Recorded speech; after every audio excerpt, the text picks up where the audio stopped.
कुछ याद दिलाने आया हूँ।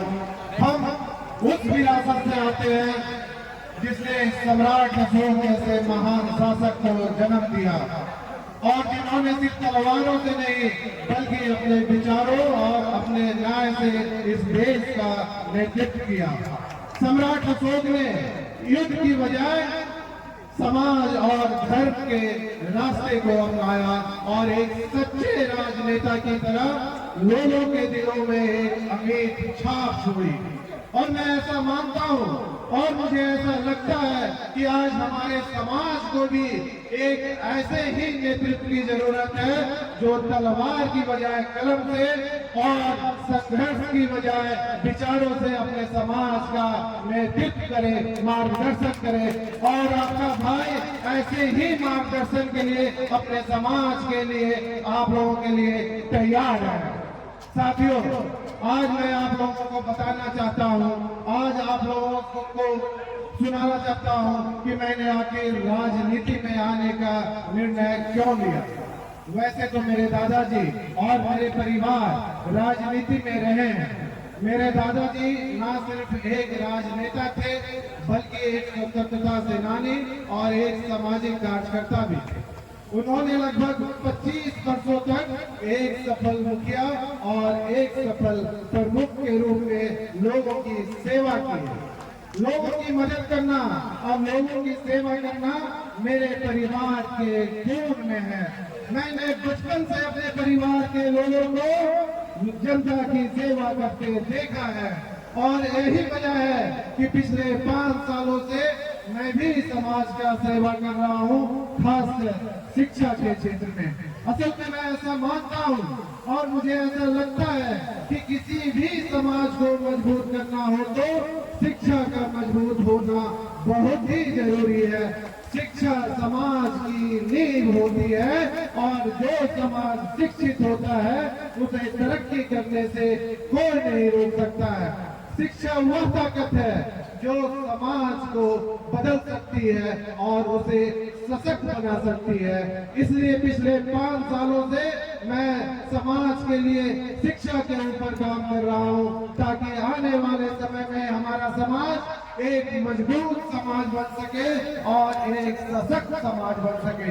पर साथियों, किसी भी समाज के लिए सिर्फ शिक्षा का मजबूत होना ही काफी नहीं है। जैसे शिक्षा समाज को मजबूत बनाती है वैसे ही राजनीति समाज को दिशा देती है। राजनीति वह ताकत है जो आपके अधिकारों की रक्षा करती है, आपके हक को सुनिश्चित करती है। इसलिए आपका भाई राजनीति में आने का फैसला लिया। साथियों, आज मैं आप लोगों के बीच अपने दिल की बात, अपने मन की बात कहना चाहता हूँ। मैं कभी भी राजनीति में नहीं आना चाहता था। मैं करीब 20 वर्षों से अपना बिजनेस कर रहा था और 20 वर्षों की कठिन मेहनत से मैंने बिजनेस के दुनिया में एक अलग पहचान बनाई थी। असल में आप सब मेरे परिवार के एक सदस्य हैं। तो आज मैं आप लोगों को अपने दिल की बात, अपने मन की बात बता सकता हूँ। मेरा भी एक सपना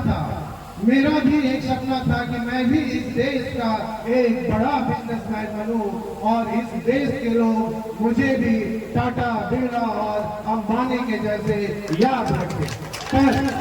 पर जैसे जैसे मैं समाज के करीब आता गया, अपने समाज के लोगों से मिलता गया, अपने समाज के लोगों के लिए काम करना शुरू किया, तो मुझे यह एहसास हुआ कि किसी भी समाज को मजबूत करने के लिए जितना बड़ा योगदान शिक्षा का होता है उतना ही बड़ा योगदान राजनीति का भी होता है।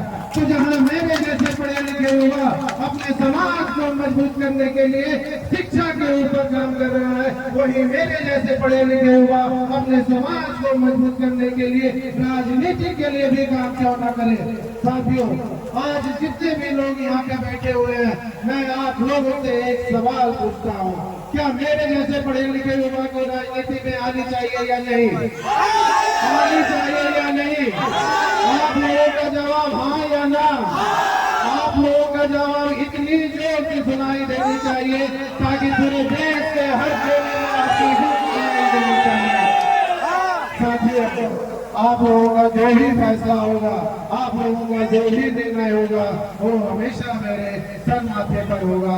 अभी निशिकांत सिन्हा का एक ही उद्देश्य है कि अगले 3 महीनों तक बिहार के हर जिले में दौरा करे, अपने समाज के लोगों के साथ संवाद करे, अपने दलित, पिछड़ों और शोषित लोगों के साथ मिले, अपने अल्पसंख्यक लोगों के साथ मिले, उनके विचारों को समझे, उनके समस्याओं को समझे, ताकि आने वाले समय में हमारी जितनी भागीदारी है उतनी हमारी हिस्सेदारी कैसे मिले, उसके लिए हम लड़ाई लड़ें।